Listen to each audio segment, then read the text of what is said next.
we often talk about the profound pain of heartbreak from romantic relationships or the complex, deep-seated conflicts within families. Right, big stuff. Big stuff, exactly. But what about the silent wounds? The ones that come from friendships? Often overlooked. Yeah, these are relationships we often cherish, sometimes for decades, yet they can leave us with these deep, invisible scars and an emotional exhaustion that feels like a constant draining ache, you know? Precisely. It's a compelling paradox, isn't it? Mm-hmm. In our hyper-connected world, we're surrounded by friends, Mm-hmm. on our screens, in our social circles, Everywhere. everywhere. Yet so many of us feel more profoundly isolated than ever before. It doesn't quite add up. No. So today, we're going to embark on a deep dive into the very fabric of friendship itself. Like, how its nature has fundamentally changed, what a truly nourishing bond actually means in this new landscape. Okay. And critically, how to identify those relationships that, instead of uplifting us, are quietly and profoundly, well, diminishing us. Our mission today, then, is to thoroughly unpack the intricate complexities of modern friendships, illuminate the often subtle signs of what we're calling toxic bonds, and arm you with actionable insights and strategies, things you can actually use to protect your peace, reclaim your energy, and ultimately cultivate relationships that truly nourish your spirit. Yeah, build something healthy. Exactly. Yeah, Okay, let's unpack this and really get into the weeds of what's happening here. let's do it. So, to truly grasp the challenges of modern friendship, I think we need to understand its roots first. So, let's maybe start with a little journey through time. How was friendship even perceived or practiced, historically? Well, zooming out to the bigger picture, friendship wasn't always about shared memes or, like, casual meetups as it might seem today. Right, not just grabbing coffee. Not at all. If you look back to tribal societies, friendship was fundamentally about survival and community. Your very life, your family's safety, your access to resources, they could all literally depend on the strength and reliability of your friendships. Wow. So, high stakes. Incredibly high stakes. These were bonds of necessity, deeply interwoven with the fabric of daily existence and collective survival. It wasn't just nice to have, it was essential. It makes perfect sense that survival depended on it. That's such a stark contrast to our current context. But how did that intense primal bond start to dilute or shift into what we see today? Was it, I don't know, agriculture, industrialization, or something else that made friendship less about necessity and more about choice? Yeah, it was definitely a gradual evolution, certainly influenced by those big societal shifts. As communities became less isolated and survival less immediately precarious day to day, Okay. the form of friendship adapted. Think about the baby bumpers, for instance. Mm-hmm. For them, friendship often signified unwavering loyalty, a real willingness for significant sacrifice, and lifelong bonds forged through shared experiences that are often quite profound, like wartime, periods of collective economic hardship, or decades of shared community building through, labor. These were friendships built on endurance and deep shared history. Very different feel. And then with Gen X and millennials, it almost feels like the definition expanded again, or at least shifted its emotional center somehow. Absolutely. Those generations really embraced the idea of chosen family and that whole ride or die culture. Right, I remember that. Yeah, there was a strong emphasis on building intensely loyal, often quite insular groups. However, this period also saw the rise of what's sometimes called trauma bonding. Ah, okay. Explain that a bit. Well, it's where intense bonds form, not necessarily out of shared joy or mutual support, but through shared negative experiences or crises. People often confuse the intensity and the shared hardship for true, healthy connection. So the drama itself becomes the glue. Exactly. The drama itself became a binding agent rather than healthy emotional support, providing the foundation. And now with Gen Z, it's almost like a different universe entirely. The whole digital native experience seems to have fundamentally reshaped the landscape again. What's fascinating here is how Gen Z, as digital natives, navigate online intimacy and form connections at, well, unprecedented speed. Right. Seems instant sometimes. It can feel that way. They can forge bonds very quickly, often through shared digital spaces or online communities. But critically, they often experience equally fast burnout from these connections. Oh, interesting. Burnout. Yeah. It's almost as if the speed of formation is mirrored by the speed of dissolution. There's actually a striking statistic from Pew Research in 2024. A surprising 44% of Gen Z reported feeling emotionally distant from their closest friends, despite frequent contact. 44%. That's huge. It's a massive number, really stops you in your tracks. That statistic really highlights the paradox you mentioned, doesn't it? We're more connected on paper, through likes and shares and constant messaging. Mm-hmm. Constant noise. Yet so many feel profoundly isolated emotionally. It's led to these new terms surfacing like situationships, but for friendships, this idea of no labels, no real depth, just vibes. Right, just vibes. Yeah. Which can be okay sometimes, but But is it friendship? And how much of this, along with, the undeniable influence of social media, turning friendship into a kind of performance? right. The Hardcore, hardcore hustle culture, making it feel almost transactional. How much is that fundamentally shifting the sacredness of these bonds? It's reshaping everything.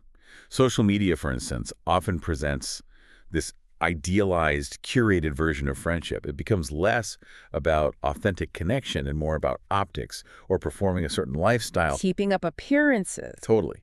And then there's hustle culture, which subtly encourages us to view every relationship, including friendships, through a transactional lens. What can this relationship do for me? How does it advance my goals? Wow. Yeah, it chips away at the inherent value and the kind of unconditional nature that true friendship should embody. Like a profound shift from bonds of survival to bonds of convenience or even performance. So, okay, if the landscape has changed so much and these external pressures are redefining our expectations, how do we even begin to truly define what a real friendship is today? What's the ultimate litmus test for genuine connection in this new environment? That's the million-dollar question, isn't it? And it raises an important consideration. When life truly falls apart, when the curated social media feeds vanish, who actually shows up? Right. Who's there? Exactly. Genuine friendship, at its core, is still fundamentally built on these immutable pillars. Trust, deep reciprocity, it goes both ways, mutual accountability, and a profound willingness for vulnerability. Okay, those are the pillars. Yes. And beyond those core tenets, I think a really insightful sign of genuine friendship is when they celebrate your small, everyday wins just as enthusiastically as your big triumphs. Oh, I like that. The small win. Yeah. And equally important, they hold space for your mundane frustrations without immediately trying to fix them or offering unsolicited advice. They're just there. They listen. Those core concepts are vital. Could you maybe elaborate on how these manifest in practical, everyday interactions, maybe even the subtle ways they show up or, are conspicuously absent in our friendships? Certainly. Practically speaking, look for mutual emotional investment. Is it always you reaching out? Always you carrying the emotional load? Or does it feel balanced? The balance. Seek out safe communication, especially when there's conflict. Can you actually have a disagreement and emerge stronger? Or does one person shut down, get defensive, or attack? How you fight matters. Immensely. And finally, look for a presence that doesn't require performance from you. Yeah. You shouldn't have to put on a show or filter your true self. Just be yourself. Exactly. It's not about grand gestures or constant activity. It's about consistent, authentic connection where you feel seen and valued for who you actually are. As that saying goes, real friends don't drain your energy. They water your spirit. They should actually leave you feeling more energized or at least at peace. That quote really resonates. It brings us right to the heart of our exploration today. What exactly is a toxic friendship? And how do we spot the real-life signs that we might be ignoring, especially when these bonds often feel familiar, maybe even comforting in their dysfunction? Yeah, the familiarity is key. A toxic friendship is essentially an emotionally imbalanced relationship where one or both people, intentionally or sometimes unintentionally. Right, it's not always malicious. Not always, no. Yeah. They cause psychological harm. They're insidious because they chip away at you subtly, often masquerading as normal friendship behavior. And the insidious nature often lies in their ability to mimic healthy bonds just enough to keep you hooked. How so? Often through something called intermittent reinforcement, like a sudden burst of kindness or support after weeks of draining behavior. Keeps you guessing. Exactly. It makes you question your own perceptions and keeps you hoping for that good version of them to return. It's very confusing. Okay, so for our listeners trying to maybe identify these patterns in their own lives, what are the subtle yet critical warning signs they might be overlooking? The ones that are often hard to name. Well, first, you might notice a pervasive feeling of anxiety or a sense of emotional heaviness, even before you see or interact with them. It's that, pit in your stomach. Okay, that pre-meeting dread. Yes. Then pay attention to invalidation. Do they frequently dismiss your feelings, minimize your experiences, or tell you you're overreacting? Oh, you're being too sensitive. Exactly that. You might also find you're always the one reaching out, always initiating contact, always carrying the conversation, doing the emotional labor. One-sided effort. Definitely. There's often jealousy too, but it's disguised as humor or maybe even concern. Those little digs that feel off. Passive aggression. Sometimes, yeah. Yeah. Or little digs designed to put you down, maybe in front of others or just privately. Right. And a really big one. Mm. They consistently dismiss your growth, your successes, or your pain. It's like your struggles aren't important, or your triumphs are somehow a threat to them. It truly sounds like walking on emotional eggshells, constantly trying to manage their reaction or anticipate it. That's a perfect description. But calling it out, or even just thinking about stepping away, can feel like a profound betrayal, especially if there's a long history involved. What makes these bonds so uniquely difficult to sever compared to, say, a romantic breakup? You've hit on a crucial point there. There's a unique kind of entanglement with toxic friendships. Unlike romantic breakups, where society often gives you a clear narrative and permission to move on. Right, there are songs, movies. Exactly. There's a script.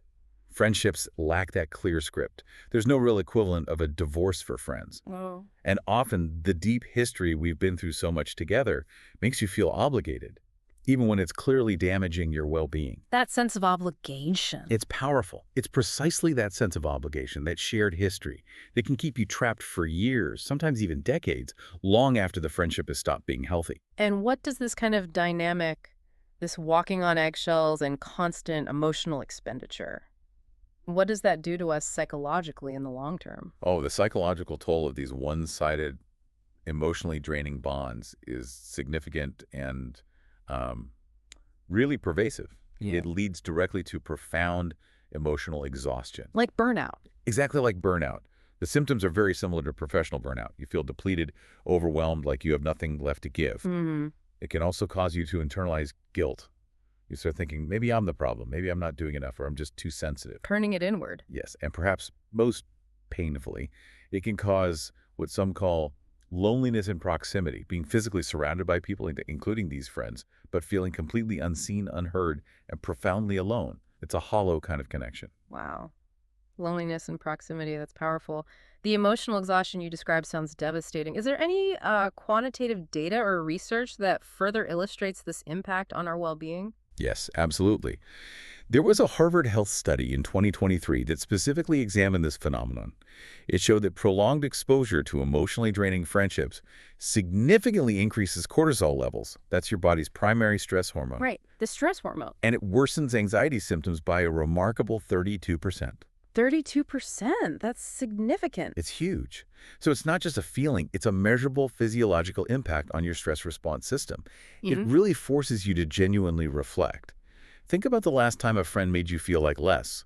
Did you shrink, or did you find the courage to speak up? That feeling, that physical reaction, is often your body reacting to that stress. That's incredibly impactful and probably a real wake-up call for many people listening.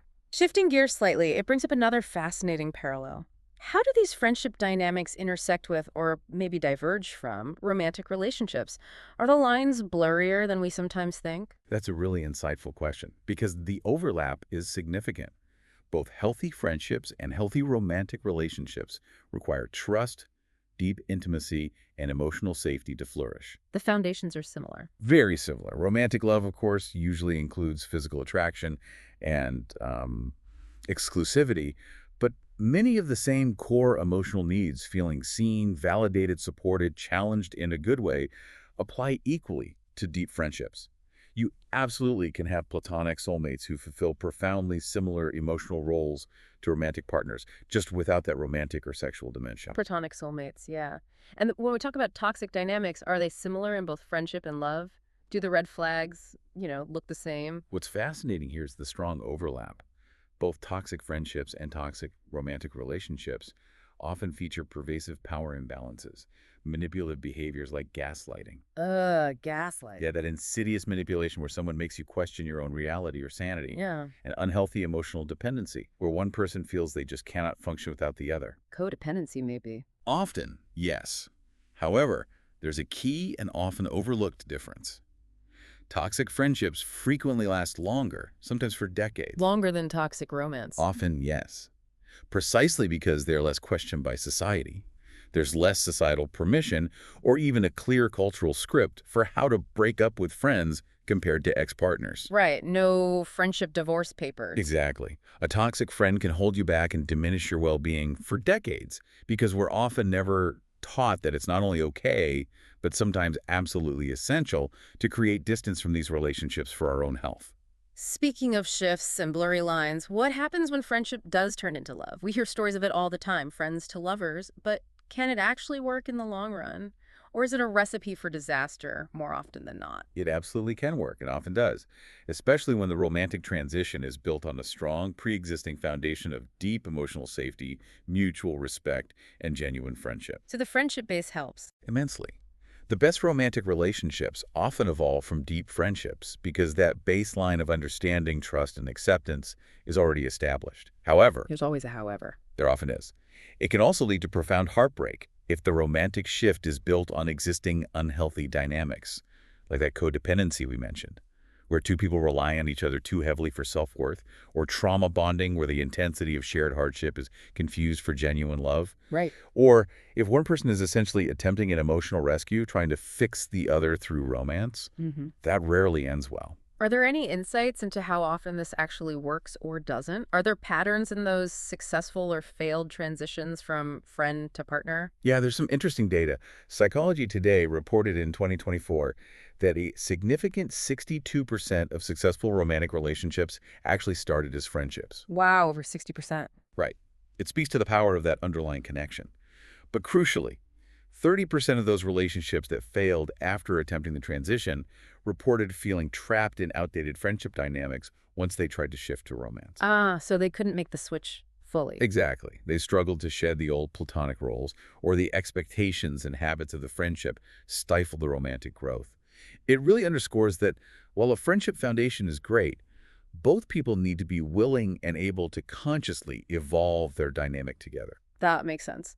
So, okay, for anyone listening who might be recognizing some of these patterns, whether it's feeling emotionally drained by a friend, walking on those eggshells, or seeing these historical shifts play out in their own lives, what are the immediate actionable steps they can take to protect themselves from toxic friendships? Where do they start? The very first and most critical step is to establish clear emotional boundaries. Boundaries. Okay. And this doesn't mean being cold or building walls necessarily. It means protecting your precious energy. You need to vigilantly, consciously monitor your energy levels after interactions with certain people. Check in with yourself. Absolutely. Ask yourself, do I feel restored, energized, and lighter?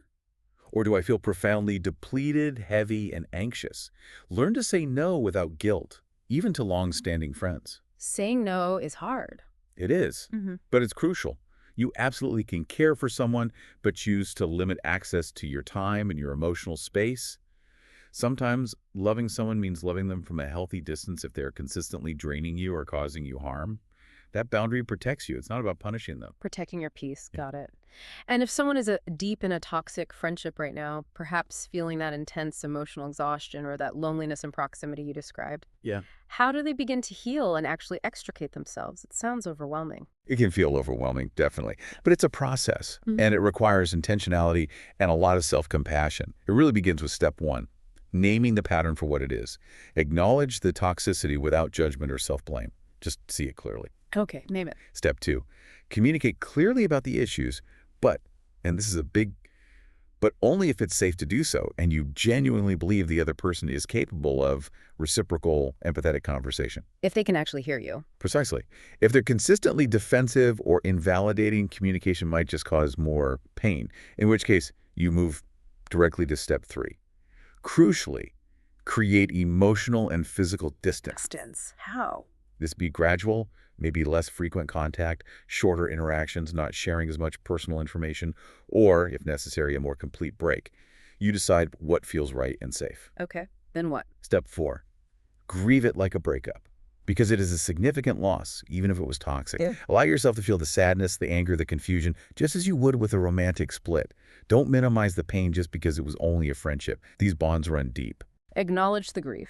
Makes sense. And finally, Step 5.